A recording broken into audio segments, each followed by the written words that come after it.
Fala galera, tudo bom? Tio Uli aqui na área. Vamos fazer mais um valuation. Hoje vai ser da empresa Alpargatas, dona das marcas Mizuno, Topper na Argentina, da Osklen e principalmente da marca Havaianas, tá, gente? Havaianas aí é o produto principal dessa empresa. Para quem não está por dentro dessa empresa, tem muito boas notícias, que é o seguinte: a empresa ela era controlada pela Camargo Corrêa. Aí a Camargo Corrêa, quando começou a se envolver com o problema de Lava Jato, vendeu para JIF, lá, grupo controlador da JBS, que também se envolveu com Lava Jato. E aí, em 2017, eles decidiram vender a empresa e quem comprou foi a Itaúsa. Então, esse novo sócio, ele agregou muito valor para a governança da empresa e também para a mudança da gestão. A empresa era presidida aí pelo Márcio Hult, acho que é assim que fala, e ele saiu, isso aí já com a mudança feita pela Itaúsa, e a empresa ela teve alguns marcos aí importantes. Primeiro, ela vendeu lá perto de 2016, tem tudo aqui, ó. Perto de 2016, ela vendeu a participação dela na Topper, na Rainha, se eu não me engano, e outras empresas. Tá até escrito aqui, eu vou mostrar para vocês. É por isso que é bom ler o relatório, gente. Então, olha o seguinte, o que aconteceu? Em 2015, a companhia, com o objetivo de aumentar o foco nos seus negócios mais estratégicos, celebrou aí com um grupo de investidores liderado pelo Carlos Wizard, a venda de 100% do negócio, que compreendia a marca Topper no Brasil e Rainha no Brasil e no mundo. Esse acordo ele foi revisto, eles recompraram um pedaço, depois foi em 2017, tá? E a empresa voltou a trabalhar com isso. A aquisição da Osklen também não foi um bom negócio de início, ela teve que fazer um ajuste no valor que a Osklen tinha na sua contabilidade, e a empresa também ela tinha uma unidade na Dinamarca, um escritório, né? E ela alterou isso para a Espanha, porque o negócio de sandálias ele tem que estar muito relacionado com climas tropicais, onde as pessoas sintam a vontade de estar usando sandália, não pode ser frio também. Outra mudança que a empresa fez, ela tirou o escritório dela de Nova York e botou para a Califórnia, para focar na Califórnia e na Flórida, e essas coisas têm dado resultado, tá? Eles implementaram também um programa de orçamento base zero e o programa VIP, que é esse aqui, ó. Quer dizer o quê? Value Improvement Program. Os caras gostam sempre de um nome em inglês, né? Mas isso aí deve ser alguma técnica que os executivos competentes trouxeram dos Estados Unidos, das suas faculdades aí, e tudo isso tem dado certo na empresa, tá, gente? Vamos dar uma olhada nos números. Outra coisa interessante também que aconteceu na Alpargatas foi a abertura de uma unidade na Índia e também na Ásia e Pacífico, tá? Ela fez campanhas aí de joint ventures com algumas empresas da Ásia. Aqui também ela fala, a marca firmou parceria com a JD.com, que é um e-commerce muito forte lá na Ásia, tá? Transformou 50 lojas que eram monomarcas na região esse ano em lojas próprias. Fez a abertura do escritório em Hong Kong. Então, as perspectivas da empresa é que o crescimento continue alto, tá? Alto mesmo. Isso reflete-se aí nas cotações, tanto que a empresa apresentou uma valorização muito agressiva nos últimos 2 anos, e eu fui muito beneficiado com isso, porque eu tenho muito dessa empresa, muito não, eu tenho dessa empresa, e foi a maior valorização que eu já tive na minha carteira na história. Queria eu ter colocado muito mais dinheiro nela na época, né? Mas rendeu tipo 600% já na minha carteira. E eu vou fazer agora esse estudo para realmente ver se aquilo que eu estava entendendo como muito bom continua muito bom ou se ficou uma empresa cara, beleza? Se ela for classificada como cara, não vai mudar nada na maneira que eu vejo a empresa, porque toda vez que ela cair, eu vou ver como uma oportunidade de aportar mais. Eu pessoalmente sou muito fã da empresa, do produto, porque ele não apresenta nenhum risco cível aí para o cliente, né? É uma coisa que hoje em dia a gente não valoriza muito, mas é importante a gente entender se o uso do nosso produto ele vai ter algum tipo de risco cível aí. Imagina, vou dar o exemplo aí mais básico que é o de uma montadora, né? O carro começa a bater, quebrar muito, o pessoal morrer, é processo no projeto. Então, sandália não acontece isso, é um setor muito light nesse quesito. Outra coisa que eu acho relevante também na Havaianas, principalmente, que é o carro-chefe da empresa, é o seguinte: essa empresa tem um produto barato, ou seja, ninguém vai deixar de consumir Havaianas porque começou a ganhar mais e menos e todo mundo usa, realmente como o slogan fala, tá? Então, eu acho que aí tem uma empresa com um negócio assim muito diferenciado. E no final das contas, o que ela vende? Ela vende um pedaço de borracha e lá na Europa o pessoal está pagando caro nesse pedaço de borracha, que é moda junto, agregada, né? Mas só para a gente entender que é esse tipo de negócio que a gente quer ser sócio, né? Corta lá um pedaço de borracha e vende com um conceito por trás, mas está gerando muito valor, tá? Então aqui a gente vê a trajetória da empresa nos últimos 9 anos, todos aí findos períodos de 12 meses terminados em setembro, né, no terceiro trimestre. Então o ativo circulante, que era 66% do ativo total da empresa, hoje em dia só representa 55%. E aí, quando a gente olha para caixas equivalentes, isso aqui já representou 27,73% em 2011 e hoje só representa 12,5%. O contas a receber também perdeu representatividade, ou seja, isso aí pode significar que a empresa está dando menos prazo, menos desconto, e isso no final das contas significa que o produto está saindo com mais facilidade do estoque, né? O estoque aqui, que já chegou a representar 13,9%, hoje em dia está representando 19%, ou seja, teve um aumento aí dessa rúbrica. O que mais de relevante tem para a gente falar aqui na Alpargatas? Vamos dar uma olhada no realizável a longo prazo? O realizável a longo prazo, lá em 2011, 2012, representava 6,6%, 5%, hoje está representando 10%. Por que isso? Porque aqui a gente tem outros ativos não circulantes, já representando 7,6%, enquanto lá em 2012 era 2,8%. Vamos dar uma olhada depois nos valores brutos disso aí. E aí o imobilizado também aumentou a sua participação no todo, era 12,9% no início da década, hoje já está em 26,85%. E aí quando a gente olha imobilizações em curso, a gente vê que tem uma parte relevante aqui, isso aqui vai ter que ser ajustado no ativo econômico da empresa. O imobilizado como um todo, ele também aumentou, eu já falei, né, disso. O imobilizado em operação que não aumentou tanto. Isso aqui é muito da mudança contábil do CPC 16, que fala que aqueles aluguéis que a gente tinha antigamente, agora eles têm que ser ativados aqui como imobilizado para mostrar realmente que você tem um compromisso de longo prazo com aquele passivo, né? E o passivo, no final das contas, é aquela dívida no longo prazo que a gente vai assumir, que é o contrato de aluguel.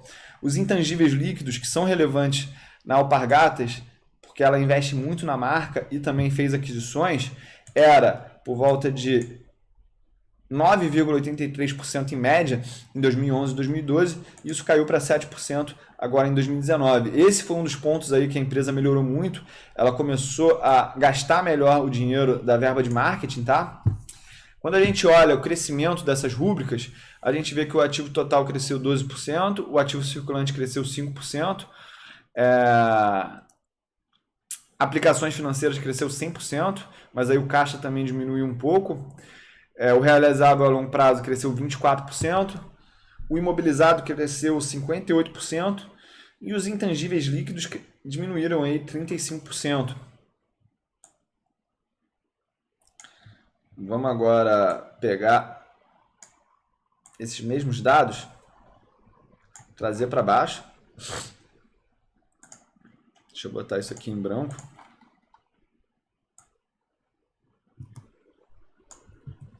E aí, como o passivo é igual ao ativo, conceitualmente, a gente vai partir agora para a análise do passivo. Só antes, deixa eu só ver como é que essas rúbricas mudaram. O ativo total alcançou 4,3 bilhões, o circulante 2,4 bilhões, os estoques 828 milhões, caixas e equivalentes somados dão 544 milhões. O realizável a longo prazo alcançou 447 milhões, o imobilizado alcançou 1,1 bilhão, um aumento aí dos 741 milhões do ano anterior, e aí os intangíveis líquidos, que eram 476 milhões em 2018, apareceram como 307 milhões na contabilidade em 2019, tá? Então, vamos dar uma olhada aqui. Vamos dar uma olhada agora no passivo circulante. Esse que representava 29% do ativo total lá em 2011, agora representa apenas 25,6%, mas isso chegou num máximo aqui em 2015, enquanto a JF fazia parte do controle da empresa, de 35%, tá? Fornecedores se manteve muito perto da estabilidade nos últimos anos, mas teve aqui uma variação, porque saiu de 10,7% em 2011, alcançou o máximo aí de 12,64% em 2014 e em 2019 finalizou com 8,9% do passivo total. Desses fornecedores, a gente tem aqui, deixei em aberto só para mostrar para as pessoas que ela tem uma diversificação de fornecedores, tanto nacionais quanto estrangeiros, tá? Isso é importante porque a empresa ela tem umas matérias-primas que são relacionadas ao dólar e a ação ter respondido bem, os números terem respondido bem, mesmo com essa alta que o dólar teve no último trimestre, isso aí mostra um pouco da resiliência do negócio como um todo, né? Porque a empresa está diversificando cada vez mais as suas receitas. O total de empréstimos e financiamentos representava 10,4% em 2011, chegou aí num ponto mínimo em 4,98% em 2016 e hoje está em 5,15%, muito estabilizado. Quando eu vejo o valor total disso, foi de 224 milhões. Ela, só para você ter noção, tem a conta de fornecedores em 388 milhões e ela deve ter aí um capital de giro de por volta de 1 bilhão e 200, tá? Na parte dos financiamentos, a gente também consegue segregar o que é nacional, o que é estrangeiro. A gente tem aqui estrangeiro representando 2,2%, somando 95 milhões contra 129 milhões de financiamento em moeda nacional. Isso aí, de alguma forma, está gerenciado pela empresa, ao meu ver, né? Não é uma coisa para a gente ficar preocupado. Vamos olhar agora o total de financiamentos de longo prazo. Isso aí era 2,5% em 2011, chegou a ser 9% lá em 2016 e hoje a gente está falando de 4,77% do passivo total ser representado pelo total de empréstimos e financiamentos de longo prazo. Esse montante final chegou a 207 milhões. Eu não abri aqui em estrangeiro nacional porque não tinha nada de estrangeiro, então eu não achei relevante trazer para cá esse dado, tá? E aí quando a gente olha a participação do patrimônio líquido no ativo total, isso aí teve uma média nos últimos 9 anos de 57,5% e no último ano fechou em 59,67%. Eu gosto dessa dimensão do negócio, desse número do negócio, porque de alguma forma mostra que a empresa ela não precisa recorrer a credores para crescer o negócio dela. Ela pode contar com os seus sócios, tá? E tá todo mundo querendo ser sócio dessa empresa. Não foi à toa que um grupo forte estava com essa empresa, passou para outro grupo forte, e aí um terceiro grupo, que eu acho que é o grupo mais forte do Brasil, privado, que é o Itaú, foi lá e aproveitou a oportunidade. Vamos dar uma olhada então agora no crescimento dessas métricas nos últimos anos. Passivo circulante se manteve estável, fornecedores diminuiu 14%, total de empréstimos e financiamentos de curto prazo caiu 17% também, e aqui teve uma alteração razoável do endividamento, enquanto o endividamento estrangeiro caiu 51%, o nacional subiu 71%. É um movimento que a gente tem visto nas empresas que são mais ativas no mercado de capitais, trocar dívida estrangeira em dólar por dívida nacional, tá?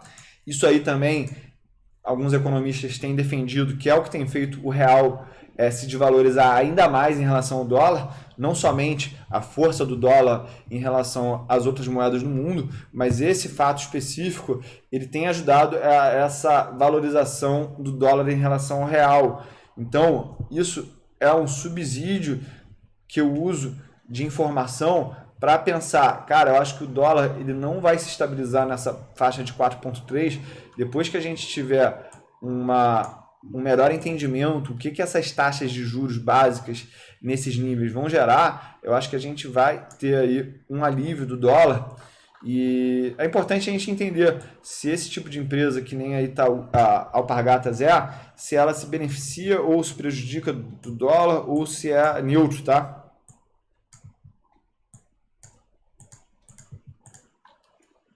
Vamos dar uma olhada aqui, que agora eu não vou fazer a análise vertical do DRE, porque eu acho que não tem necessidade, porque a gente vai falar de margem em outro momento, tá? Mas olha só, dá uma olhada. Não, vou fazer porque a gente está aqui já, né? Não vou fazer por quê? O que eu falei lá no grupo do Telegram hoje. Cara, se você não quer ver uma apresentação de 40 minutos de uma empresa que você quer ser sócio, se você acha que é muito investir o teu tempo em aprender com alguém que já é sócio da empresa há quase 10 anos, se você quer aprender com alguém que já leu todos os relatórios que essa empresa soltou aí nos últimos 5 anos, cara, então rala, para de ver, desliga aí o computador e é isso, tá? Não tem problema não vou ficar chateado, eu sei que faz parte, não é para todo mundo, então vamos focar aqui. Então, o lucro bruto, ele representava 45% da receita, isso aí chegou numa mínima aí de 39,8% em 2014, depois a empresa ela começou a retomar a sua margem bruta e se estabilizou aí em 44%, tá? Quando a gente olha despesa operacional somadas, o mínimo que a gente alcançou dessa métrica foi de 30,75% em 2017. Ou seja, as despesas operacionais elas subiram 6% em relação ao mínimo aí de 2017, tá? Mas tiveram vários itens não recorrentes aí, como o fato que a empresa ocupava 14 andares de um prédio e ela fez essa transição para 3 andares, economizou muito com isso, mas ela tem que investir, tem que pagar multa, tem que fazer renovação do prédio novo, para lá, isso está tudo na contabilidade, por isso que a gente precisa vir aqui estudar, ler os relatórios, entender o que realmente aconteceu com a empresa, tá? Quando a gente olha a despesa com venda, que isso aí inclui promoção de eventos, publicidade, o mínimo que a gente alcançou nessa métrica foi ela representar 24,18% em 2015. Normal também, eu acho que não me assustaria em ver algo diferente. Na crise, o pessoal corta a verba de marketing e publicidade. Hoje em dia isso aí está representando 27,37%, já representou um número como 28,44%, então está administrado isso aqui. E esses programas aí de orçamento base zero, Value Improvement Program, tudo isso aí mostra que a empresa está comprometida culturalmente com o controle de custos, geração de valor. Isso é favorável para o acionista, tá? Vamos ver aqui despesas administrativas. Lá em 2016 isso chegou a ser 7% do faturamento, e hoje isso aí recuou para 5,28%, tá? Isso aí tem outras receitas e despesas operacionais. Uma receita operacional aqui não recorrente que a empresa teve foi um processo que ela ganhou de ICMS, onde ela botou aí quase 170 milhões para dentro, mas isso não é recorrente, tá? A gente vai ter que olhar esses ajustes para realmente entender o que está acontecendo na empresa por dentro, tá? E aí a gente chega na margem EBIT. A margem EBIT é a margem operacional da empresa. Isso aí, o máximo que eu já vi aqui nesse histórico de 9 anos foi 13,26%. O mínimo que a gente viu foi 8,4%. Não, foi justamente esse período agora, 8,1%. Olha só, então a empresa ainda pode melhorar ainda mais os seus resultados gerais, tá? E aí o resultado financeiro, que já representou um valor positivo na contabilidade, na DRE, hoje em dia é negativo em 1,6%, já chegou a ser 2,3%. Lucro antes do imposto de renda, hoje em dia essa margem está de 6,5%, já chegou a 14%. Pô, quero muito que o mundo volte para essa dimensão aqui de 14%, tá? E no final das contas, o lucro das operações continuadas foi de 4,9% nesses últimos 12 meses, mas a gente já viu essa métrica chegar aí a 12,82%. Imagina, cara, triplicar o lucro. Mesmo que venha aqui para esse patamar ó, de 9%, está dobrando quase o lucro.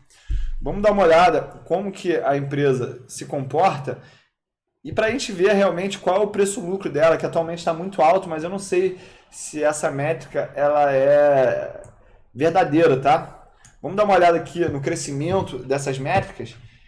A receita cresceu 12%, acompanhado por um crescimento de 13% no custo do produto vendido, o que gerou aí um crescimento no lucro bruto de 11,5%. As receitas cresceram 18%, as despesas cresceram 18%, entre elas teve despesas com vendas crescendo 8%, despesa administrativa crescendo 9%, outras despesas operacionais cresceram 10%, e aqui ó, a queda das receitas operacionais foi de 37%, tá, gente? O EBIT diminuiu 12%, o LAIR diminuiu 14%, o lucro antes do imposto de renda, e o lucro das operações continuadas caiu 30%. Vamos cair dentro aqui logo desses itens que não foram recorrentes e foram outros que foram recorrentes para a gente entender logo o desempenho da empresa. Ela fechou aí os últimos 9 meses com 2,9 bilhões. Tanto as marcas internacionais quanto as nacionais cresceram 2 dígitos, tá? Isso aí inclui Havaiana, Brasil, Mizuno e Osklen. A Argentina também cresceu nesse período, já deu uma estabilizada lá no que aconteceu com as precificações dos ativos, né? Aqui eles falando que as despesas que incluem frete, propaganda, marketing, royalties, licenças, cresceram no trimestre 1,7%. Teve melhora. O EBITDA, aqui ó, o EBITDA recorrente, esse cresceu nos últimos 9 meses 25%. Por quê?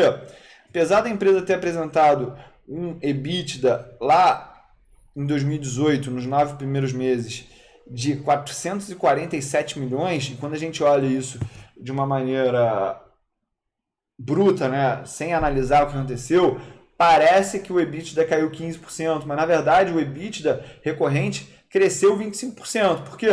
Porque ela teve um êxito na ação judicial de exclusão de ICMS da base de cálculo do COFINS do Brasil, teve a reestruturação, teve o ajuste de hiperinflação e tudo isso, de alguma forma, mexeu com os números da empresa.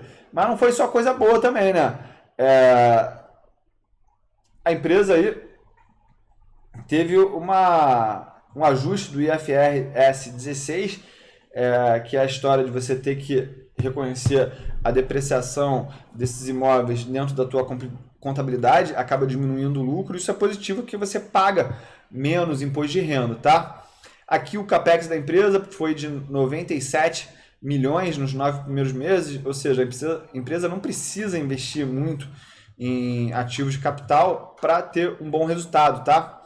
Vamos dar uma continuada aqui no conteúdo da planilha. Vamos dar uma olhada nos indicadores, que é a parte que eu pessoalmente mais tenho prazer aí de analisar as empresas, porque os indicadores eles dão dicas para a gente do que está acontecendo, né?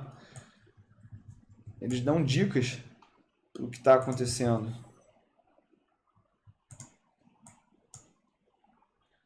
As aplicações financeiras, a gente também tem aqui na parte do balanço, é o caixa mais aplicações.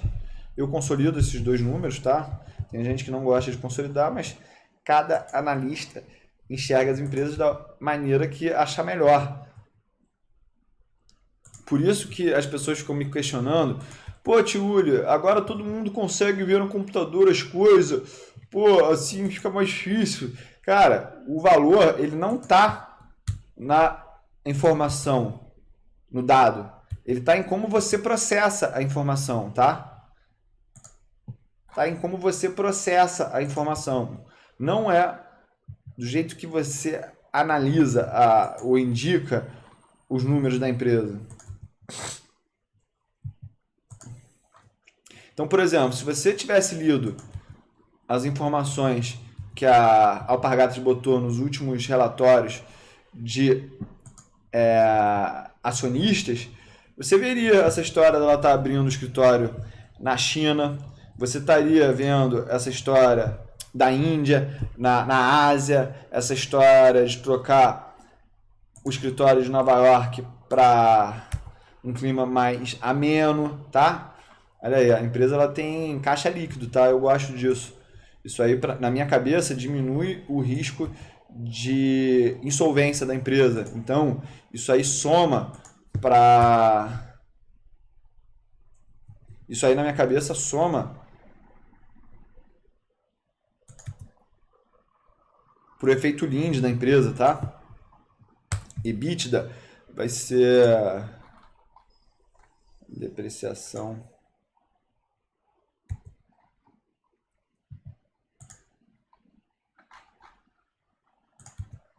Tá, boa. Vamos ver agora o resultado financeiro, que são as financeiras que eu chamo, né? Engraçado, a empresa tem caixa líquido, mas teve despesa financeira negativa. Isso aí vale investigar. Ctrl F, resultado financeiro. Isso aqui vai agilizar muito tempo.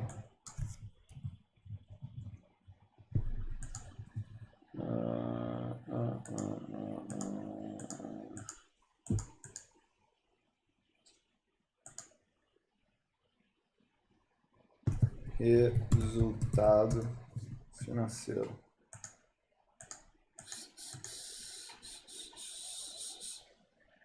Nota explicativa 31.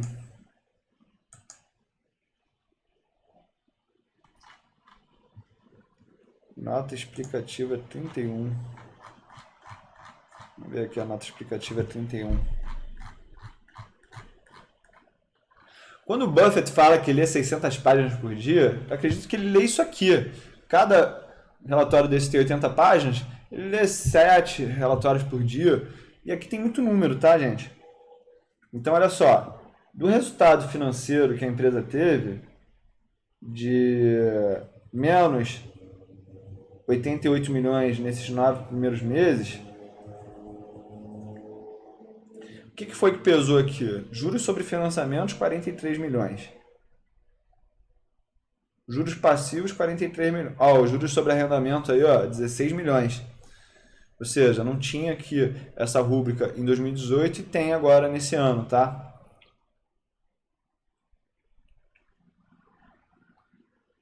É isso.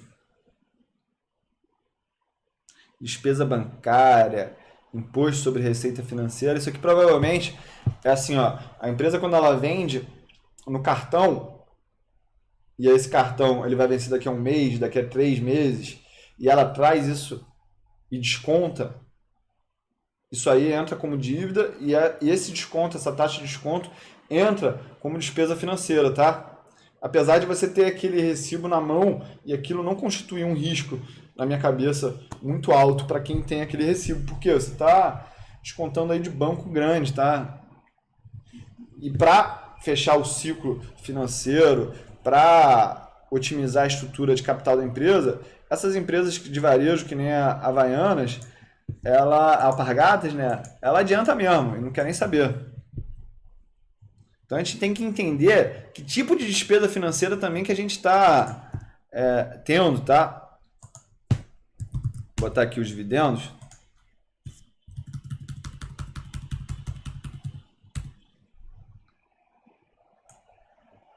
Dividendo pago. A empresa ainda não pagou muito dividendo esse ano não. Mas vai vir lá um porradão de 200 e tantos milhões. Eu acredito, né?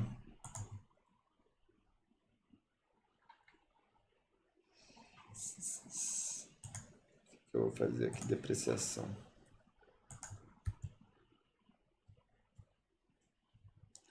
Então, isso aqui, cara.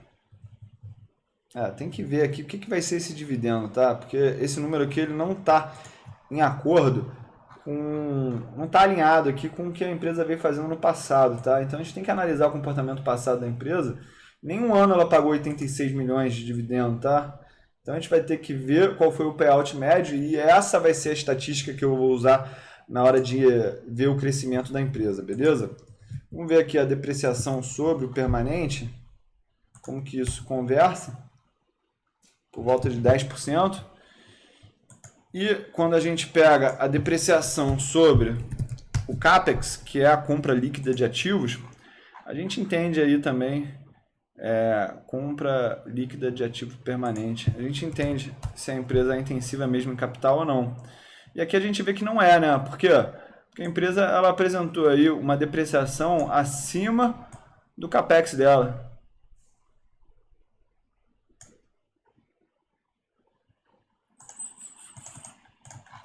Chama aqui tudo. Eu vou travar aqui essa planilha aqui em cima. Vai ficar melhor para todo mundo ver com a data, tá? Só por isso que eu vou fazer isso.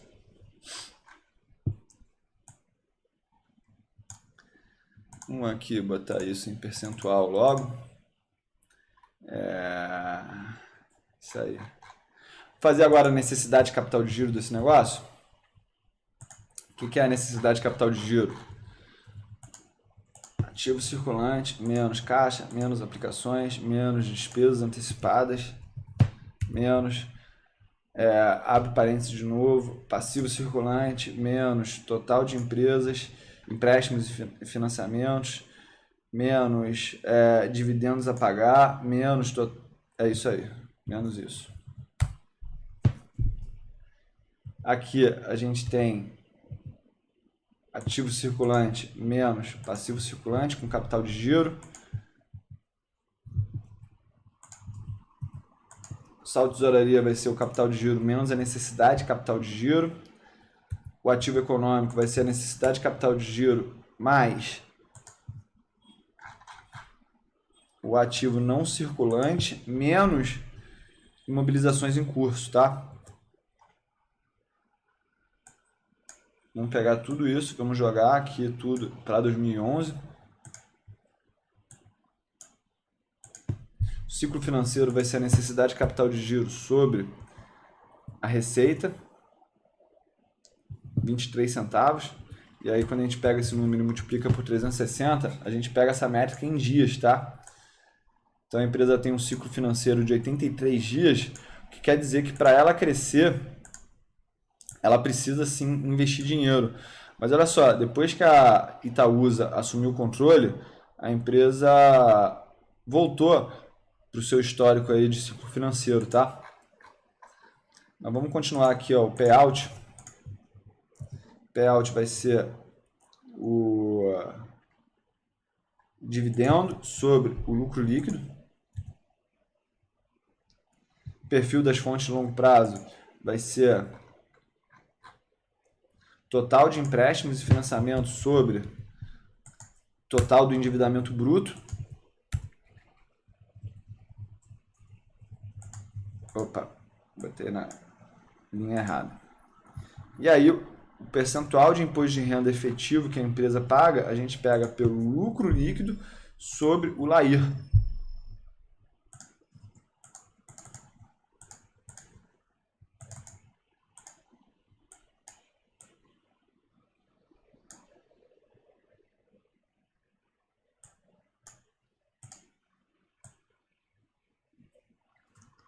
Payout aí, a gente vai ver realmente qual é o valor que é sustentável da empresa, né? Olha só, nos últimos 6 anos, a média foi de 61%. Então, na hora de fazer o crescimento, eu vou fazer isso, tá? Vou pegar aqui a média dos últimos 6 anos e vou botar aqui como se fosse o payout desse ano. E aí a taxa de crescimento, eu acho que eu vou ser mais realista na hora de falar dela, tá?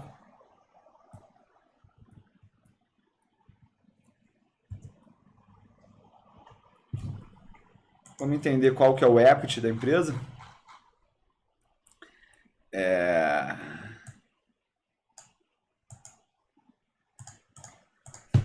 Alpa 3, Alpa 4, Alpa 4. Vamos procurar aqui a estrutura acionária da empresa. Número de ações. Cara, para quem não conhece o Silvio Tini, procura aí na internet, tá? Esse cara é muito fera. Se alguém conhecer ele, quiser me apresentar para fazer aí um conteúdo, seria meu sonho, tá? Ele herdou umas fazendas do pai dele e ele pegou todo esse dinheiro e investiu esse dinheiro na bolsa. E aí ele transformou Bom Sussex, que é o nome da empresa dele, numa potência. Eu, de alguma forma, me identifico um pouco com essa história, porque, como vocês todos sabem, né, meu pai é um empresário muito bem sucedido, ele me deu muitos imóveis, só que a única coisa que ele pediu para mim foi a seguinte: nunca venda esses imóveis, tá? Tinha muito medo de eu botar esse dinheiro na bolsa e perder. Eu era muito novo quando ele botou esse dinheiro à minha disposição. E eu fui pegando esses aluguéis, botando no mercado de ações. Isso aí começou realmente forte em 2013, que foi quando a gente começou a ter os problemas aí com ônibus e tal no Brasil. E aí eu lembrava daquela frase: ah, compre ações quando houver sangue nas ruas.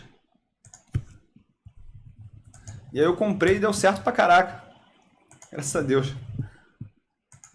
E aí eu me inspiro um pouco na história do Silvio Tini. Imagina que o tio Uli vira aí acionista controlador de uma empresa tipo Alpargatas no futuro.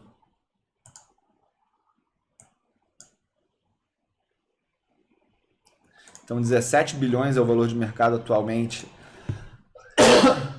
da Alpa, tá? Cara, quando eu comprei essa empresa, ela valia $1 bilhão, cara. Como é que pode? Deus a Deus. E aí ela quase não tem. Ela quase que não tem. Não tem, né? Participação capital de terceiros através de endividamento na sua estrutura de capital. Isso aí é ótimo para quem quer ser sócio de longo prazo, tá? Então a gente tem aqui a relação de saldo de tesouraria com a necessidade de capital de giro. A liquidez corrente a gente também vai conseguir fazer através da página aqui de indicadores. A liquidez seca, para quem não sabe, ela é ativo circulante menos estoques sobre passivo circulante.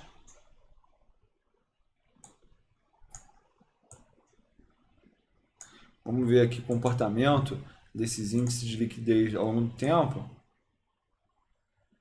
Liquidez corrente aqui já foi muito mais alta. Não, muito mais não, 2,3. Ficou muito mais baixa, isso sim, aqui em 2015, 2017, tá? E a liquidez seca nunca teve tão alta aí como em 2016 e 2014. Ah não, lá em 2011, 2012 era 1,7. Mas tá bom, não tá ruim não. A empresa aí tem muita coisa boa nos seus produtos. Os seus produtos eu não acho que são daqueles que encalham, tá? Pelo contrário, se a Alpargatas fizer uma liquidação aí do seu estoque, ela vai vender que nem água, mas eu acho que isso não faz muito sentido com a estratégia de cada vez mais criar um produto diferenciado, não em excluir pessoas da base de potenciais clientes, mas sim agregar valor, falar que é um item de moda, falar que dá para sim.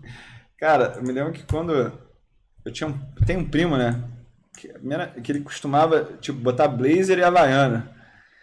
Meu pai, que tem 80 anos, ficava puto com ele. Ficava assim, revoltado. Cara, como é que esse cara tá de Havaianas com blazer, né? De Paraíba e tal. Baiano, como o pessoal de São Paulo fala. E aí, pô, o cara tava só na frente do tempo, né? Depois de um tempo a gente percebeu. Então, o retorno sobre patrimônio líquido, 7,94%. Retorno sobre o ativo econômico, que eu vou usar o NOPAT, até maior, olha só que alegria. Aí a gente tem o retorno do ativo total também. E aí o retorno do capital de giro,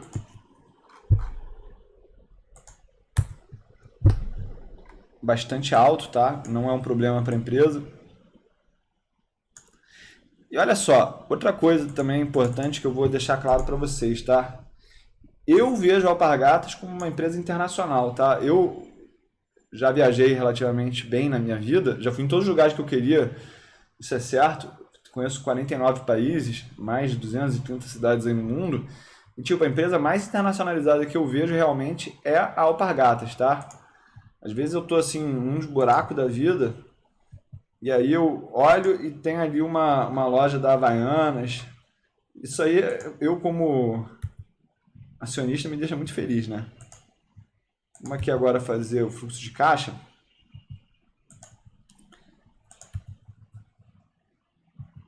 Depreciação, a gente soma, né? Graças a Deus. Então a gente tem aqui, ó, esse menos esse mais esse. A gente apresentou um lucro bruto operacional aí de quase 500 milhões de reais. Variação de necessidade de capital de giro, essa foi pesada. A gente volta aqui com o lucro bruto, não. Lucro bruto operacional. Resultado não operacional não tem, né? Então vamos deixar quietinho aqui.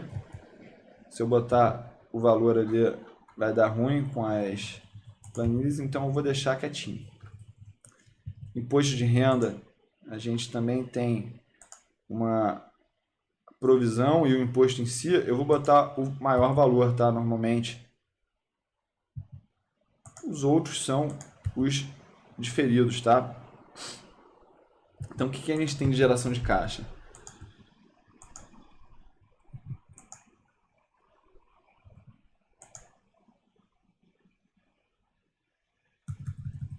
Esse valor aqui tem que subtrair, que ele soma, tá? Os dividendos, eu vou botar 0,61 do lucro líquido. Esse aqui eu vou botar no dedo, justamente para não correr o risco de estar criando uma distorção aí de algo que eu não acredito, tá? Vamos falar então que ela vai distribuir 126 milhões de dividendos para os acionistas nesse período aí. Fluxo de caixa líquido 72 milhões. O CAPEX dessa empresa, que é a compra líquida de ativo permanente, 94 milhões. Financiamentos, a empresa teve aí financiamentos obtidos líquidos, ela obteve 420 milhões e pagou 620, ou seja, ela tirou do caixa dela 200 milhões para pagar esse tipo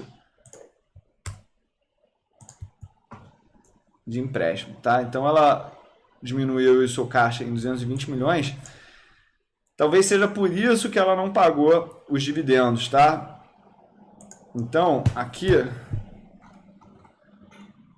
eu vou botar os 86 milhões efetivos mesmo que foi, porque aqui no final das contas ela manteve o shareholder yield. Foi o que? Ela diminuiu o endividamento da empresa e isso gerou valor sim para o acionista, tá? Então a gente tem aqui o fluxo de caixa inteiro da empresa. Costuma aí ser errático, tá? Porque a empresa ela tá crescendo, tá fazendo o dever de casa, mas o que eu gosto de olhar aqui é a geração de caixa mesmo, tá? 400 milhões em média nos últimos 8 anos. Vamos dar uma olhada agora no beta desalavancado dela. Unleveraged beta da Modaran. Tio Dadá. Vamos ver aqui, ó. Vamos ver como é que eu vou classificar o beta da Havaianas.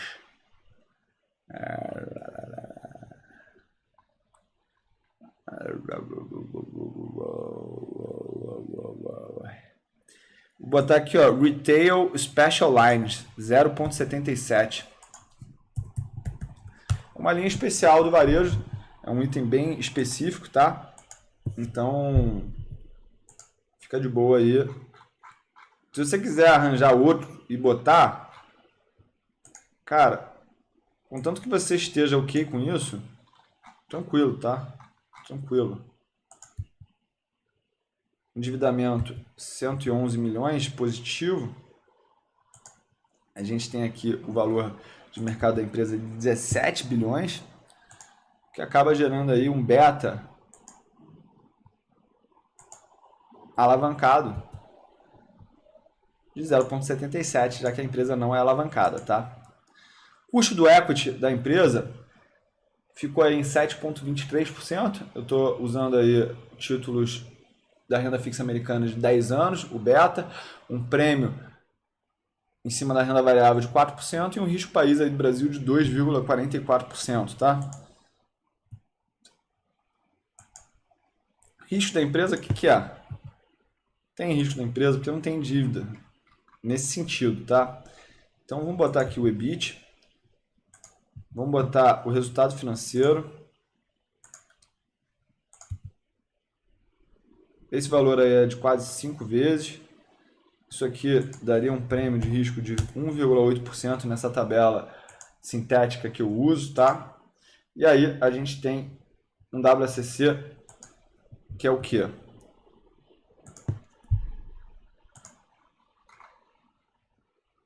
Equity sobre debt mais equity.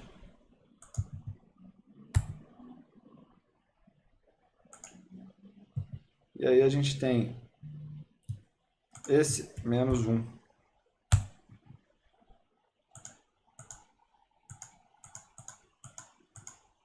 Beleza?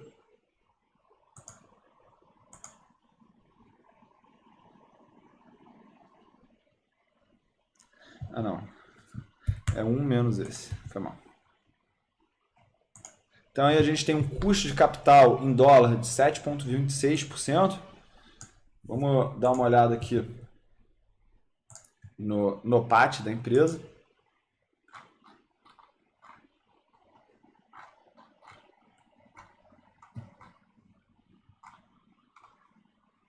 No PAT aqui. O CAPEX. A gente também tem aqui, ó, de 94 milhões. A variação da necessidade de capital de giro é 165 milhões. E a depreciação, por fim, vem aqui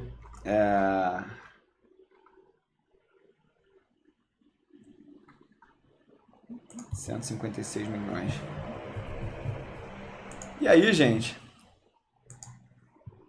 vamos botar aqui o payout da empresa que a gente martelou. Gosto dessa expressão martelar. 61%, é isso mesmo. O ROI da Alpargatas 7,94%. Crescimento aí de 3%. eu acho que esse é um crescimento baixo que a empresa gera aí de valor, tá? Eu acho que a gente poderia muito bem estar trabalhando com um crescimento de real, né?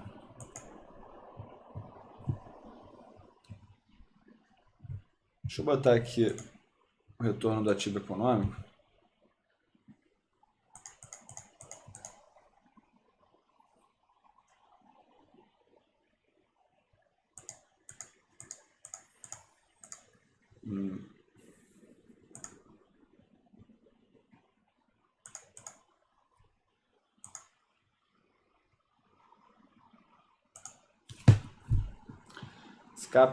Esse CAPEX ele continua.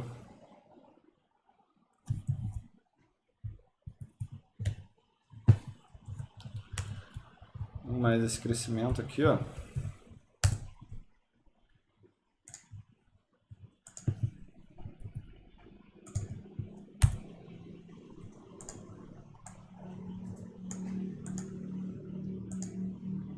O que eu posso alterar aqui nesse valuation é o seguinte: esse crescimento, eu acredito que esse aqui seja assim 3%, tá?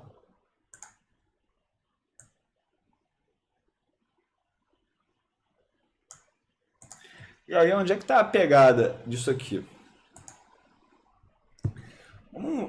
Vamos dizer que a empresa ela vai voltar para aquela margem no PAT de 9%, tá?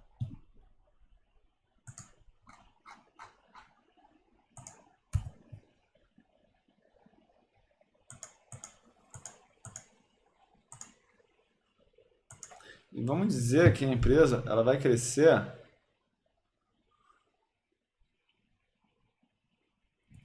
8% nos próximos 10 anos.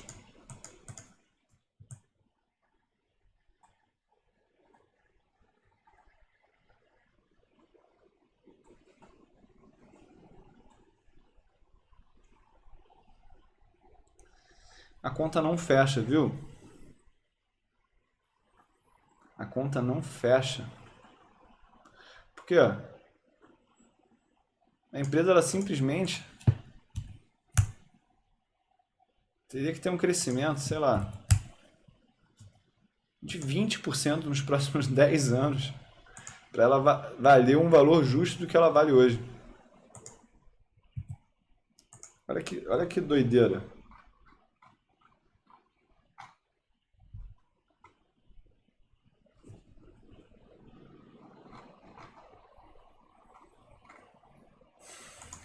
Olha que doideira.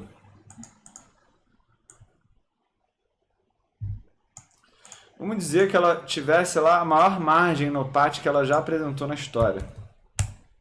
14%.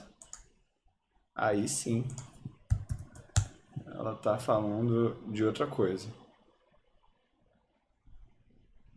Mesmo assim, olha só, ela crescendo 11%,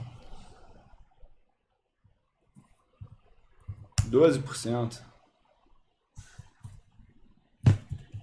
13%. Ou seja, o mercado tem implícito que a empresa vai crescer 13% nos próximos 10 anos, e aí na perpetuidade ela vai ter um crescimento de 3%. Isso quer dizer o quê? Que lá em 2029, essa empresa... Ah, não, peraí.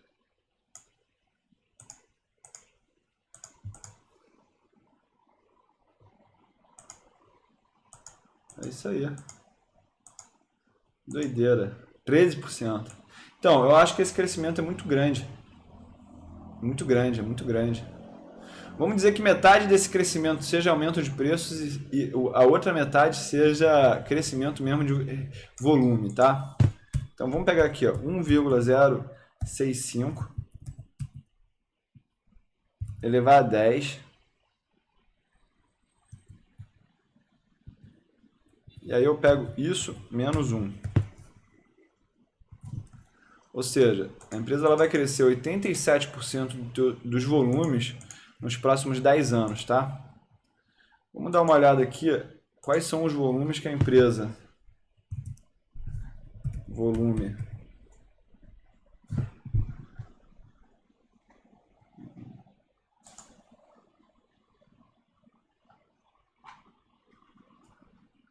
Aqui, ó, número de peças. 200 milhões de peças no Brasil.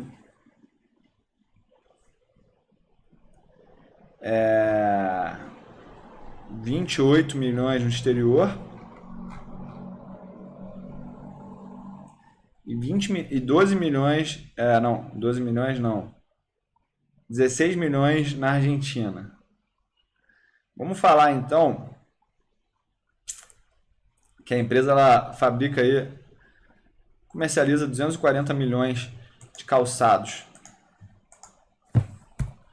Então 240 vezes isso aqui, quer dizer que ela vai estar com 450 milhões de calçados de fabricação em 2029. Ela vai ter que crescer muito na Índia, vai ter que crescer muito na Ásia e Pacífico, tá? Para cumprir essas metas. Então, aí que eu vejo a assimetria entre o que o mercado está precificando e aquilo que pode acontecer na prática. Porque é o seguinte, vamos dizer que um ano aqui, ó, tenha uma crise e aqui no último ano também tenha outra crise. E o resultado nem seja negativo, o resultado só seja igual a ele só será igual ao ano anterior. O que acontece? O upside da ação já diminui 17%, ou seja, a empresa ela tem que ter 10 anos consecutivos de lucros crescendo 13% para ela estar no valor justo do que ela está valendo hoje, sem tirar a margem de segurança, tá? Para ela ter uma margem de segurança, ela teria aí que ter um crescimento de 18% nos próximos 10 anos, tá? Então, galera, isso aqui não é recomendação. Eu não vou me desfazer dessas ações por causa disso, tá? Porque eu tenho muito imposto de renda para pagar. Mas isso é para mostrar para vocês como é que às vezes também a gente pode fazer um valuation e ver que a empresa ela vai ter que cumprir uma meta muito agressiva para ela continuar sendo atrativa nos preços. E para realmente ter margem de segurança, a empresa vai ter que crescer tipo Google, tá? É impossível? Não. Eu vou pagar para ver? Não vou pagar mais, tá? Vou pagar só com o que eu já estou já no jogo. Beleza, gente? Fica aqui o valuation da Alpargatas também. Se você discordou de alguma coisa que eu fiz, deixa aí nos comentários. Se você gostou do que eu fiz, deixa nos comentários, dá um joinha e compartilha com mais alguém que vai me ajudar muito, beleza? Gente, é só o começo. Tamo junto e vamos pro replay.